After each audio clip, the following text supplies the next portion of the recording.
An official new ad for Xbox Game Pass's arrival on Amazon Fire.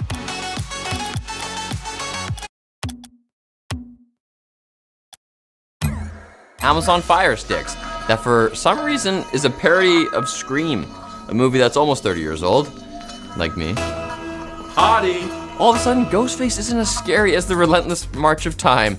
Of course, there are non-Game Pass titles you still need an Xbox to play, but that might not be for long. According to Tom Warren of The Verge, Xbox Cloud Gaming is only months away from allowing gamers to stream their entire Xbox libraries. Obviously, things haven't been going well in the hardware department, as Xbox's console sales are down 31% from last year, but they just announced 3 new Xbox Series X/S models will launch this year. So it's weird for a company that plans on selling consoles to disincentivize gamers from buying those consoles. What is this strategy? Because it feels like it's just throw Game Pass on everything and see what happens. New Game Pass coming to your toaster. But a toilet with Game Pass. Free-to-play looter shooter, The First Descendant, is facing allegations of blatantly plagiarizing icons from Destiny 2, but developer Nexon may not be in the wrong. Forbes writer and Destiny 2 enthusiast Paul Tassi has accumulated dozens of examples of Destiny 2's homework being seemingly copied, but there's a third party involved here that may be the actual villain of this story, Icon Duck. It's a site that hosts free open source icons and illustrations, hundreds of thousands of them in fact. However, Icon Duck's definition of open source is a little bit different from yours and mine. For example, there's some Pokemon icons that very likely infringe on Nintendo's copyright, but Icon Duck says you can use them commercially, no problem. Quack. It's all good, I'm on board. There's also a collection called Destiny Icons that lists Tom Chapman, creator of Destiny fan site Braytech, as the designer, but he never gave Icon Duck permission to use them. Perhaps The First Descendant accidentally plagiarized Destiny in this case, but maybe they should have copied some of Bungie's game design on purpose, because Destiny actually lets players read tutorials, while The First Descendant has a robot that states important information at the speed of you. Somehow a disagreement on LinkedIn has exposed some serious issues with the gaming industry. This all started when the CEO of Hinterland Games, Raphael Van Lelo, wrote a giant post about indie smash hit Manor Lords. In it, he called the game an interesting case study in the pitfalls of early access development. In that, the solo developer of the title wasn't able to pump out enough content to maintain the concurrent user base they had at launch. Tim Bender, the CEO of Manor Lords publisher, And the most boring airbender of all time, took issue with Van Leerop's statement, saying it's the same endless growth mindset that's ruining the gaming industry at large. Bender pointed out that Manor Lords sold 250,000 copies last month, and 2 million in its first 3 weeks, and that it's not a big deal for players to stop playing a game after a while, especially when it's a premium single-player game. This is not to say Van Leerop is completely wrong. Early access titles should have updates, but Manor Lords has had 3 in the last 3 months from a single human developer. What do you want, live updates? Do you want him to stream himself programming? oh, there's a syntax error here. Let me just fix that. Oh, now we have a tree. Actually, I'm kind of into this channel. And I'm kind of into this sponsor, XSplit. Take your live streaming to the next level with XSplit's cutting-edge broadcasting and video production.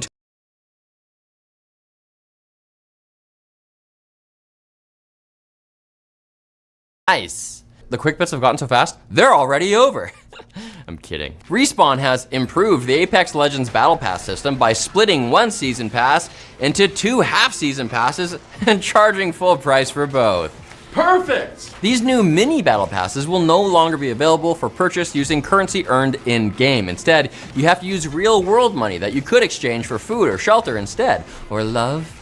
Players have been asking for reforms to the battle pass system for some time, but paying double for basically the same thing doesn't appear to be exactly what anyone had in mind, judging by what's left of Apex Legends' Steam review score. Inshittification! Embracer, the conglomerate that's known for its hugs, has reportedly shut down yet another storied game studio, and this time it's German developer Piranha Bytes. That's perfect German. Hey, pasta linguine. I love German. Known for Elex, Gothic, and Risen, Piranha Bytes employees must have had some warning, other than the fact that they lost funding in June, because former Piranha Bytes creative director Bjorn Pankratz and game designer Jennifer Pankratz have already announced their own newly formed indie studio, Pithead. Having apparently run out of studios to jettison, Embracer will also be splitting into 3 separate businesses, after which it will buy itself and then immediately fire itself. There's a newly discovered Helldivers 2 bug, where emoting in the air can shield players from otherwise lethal fall damage, leading to many a veteran Helldiver living to fight another day by T-posing for democracy at terminal velocity. That's liberty. Arrowhead CEO Shams Georgiani found the bug so funny, he actually asked his team if they could leave it in instead of fixing it. Yet untested is whether any of the game's 2-person emotes have the same effect, so that 2 Helldivers might embrace in the face of certain death and save each other through the power of brotherly love. Sick fault, bro. Do they only have guys in this game? No. Okay. Thanks to the recently released Red Kit modding tools, people have found some wacky stuff in the Witcher 3 files, like the previously cut boat races. Now you get even more to do after you're done everyone's favorite horse racing quests. Modders managed to extract all of the text and audio files, then work to create the rest of the quest from scratch, giving you a total of 4 tournaments located in Novigrad, Oxenfurt, Gaeltrold, and Faroe. It's all fully voiced, so CD Projekt Red was probably close to finishing these, but when you're crunching as hard as they did, something's gotta give. Personally, I would have given up the bugs. And speedrunning dog Peanut Butter is back and running speedier than ever. After beating obscure platformer Gyromite at last year's Awesome Games Done Quick, the Shiba Inu took on SNES title Ken Griffey Jr. Presents MLB at this year's Summer Games Done Quick. Oh, and his owner / fellow speedrunner JSR was also there. Anyway, the crowd went wild after Peanut Butter beat the game in under 30 minutes, proving he isn't just a good boy, he's a great boy. 14 out of 10, Bron. And boy, it'd be great if you came back on Thursday for more gaming, because whoo.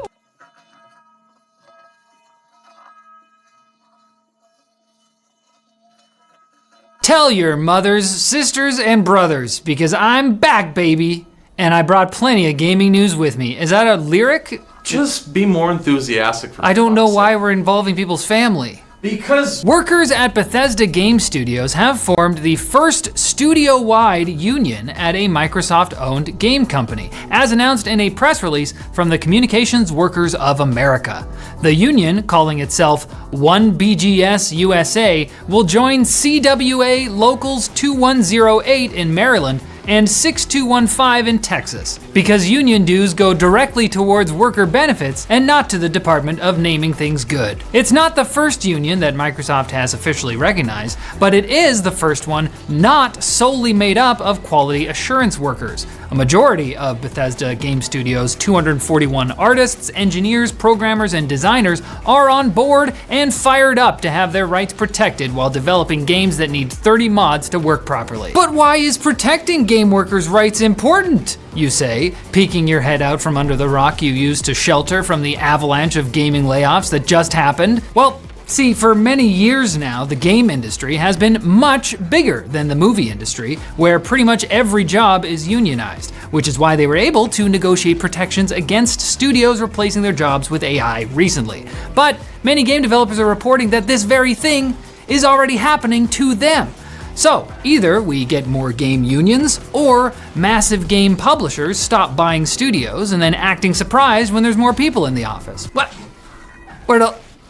Where'd you come from? Speaking of buying studios, the FTC is letting everyone know that Microsoft's recently announced price hikes for Xbox Game Pass are exactly the sort of consumer harm the regulator warned against if the tech giant's merger with Activision was allowed to go through. But nobody ever listens to the old FTC, probably because of that Eminem song about the FCC. Everyone gets it confused, although the FTC also famously won't let anyone be. except for all those monopolies. They're trying, they just suck.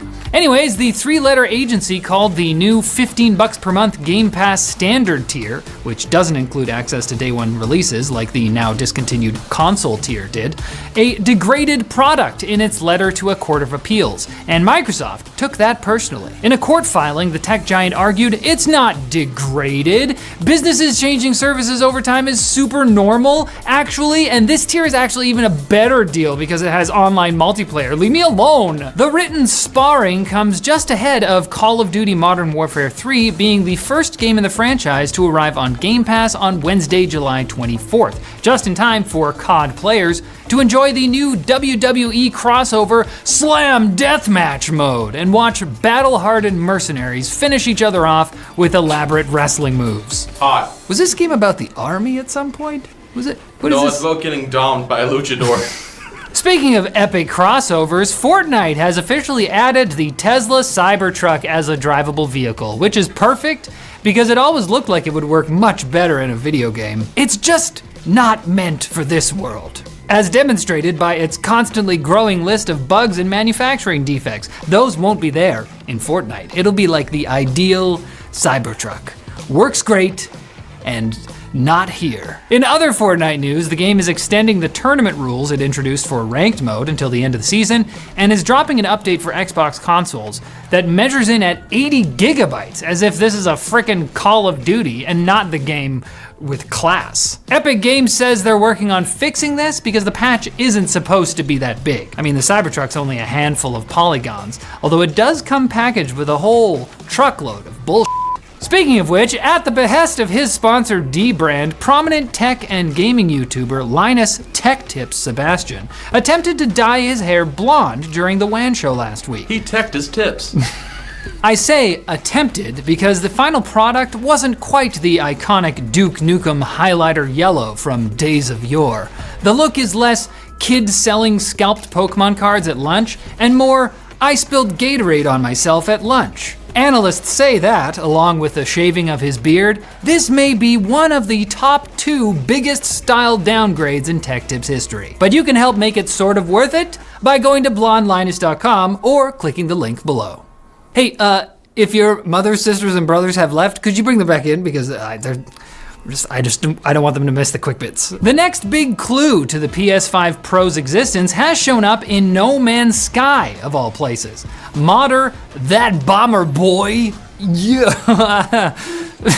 Data mined the game's new Worlds Part 1 update and found a graphical details preset for something codenamed Trinity, the alleged codename for the PS5 Pro. This is all very exciting, but based on the preset, I don't know, maybe we should all temper our expectations. The base resolution for Trinity isn't much higher than the standard PS5, and not many other improvements are apparent.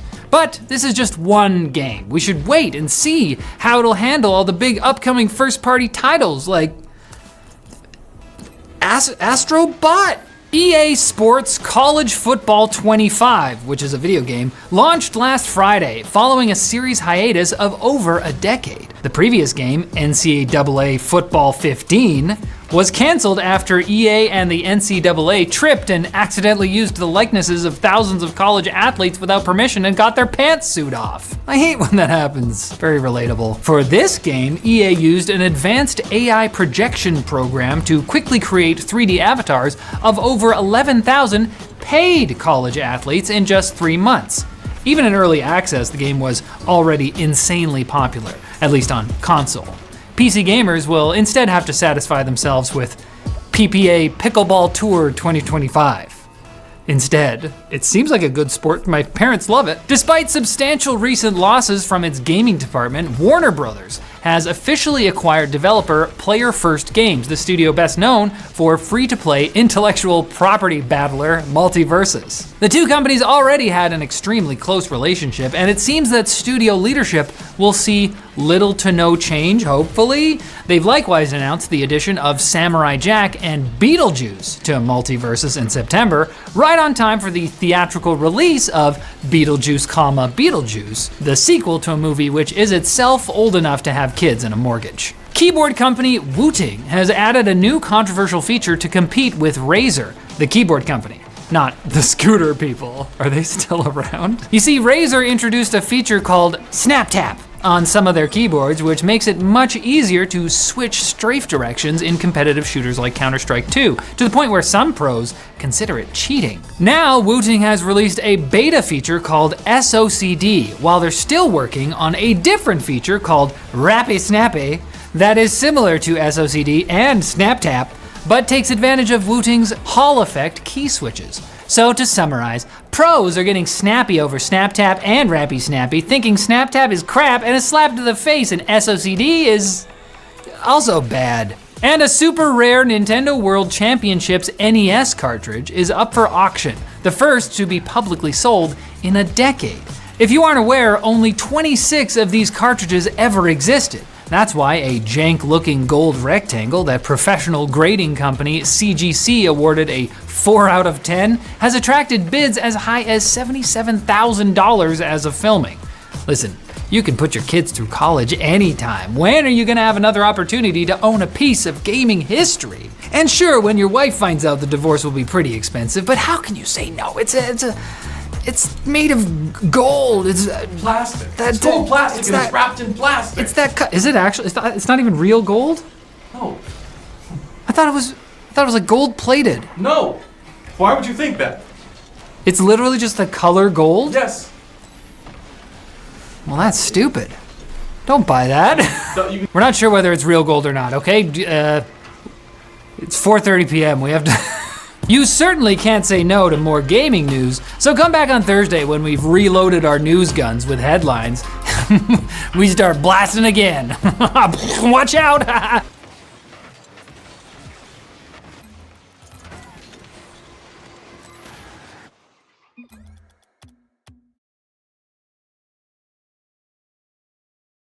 Bro. Oh, hear me? Full voice, bro. I gotta restart my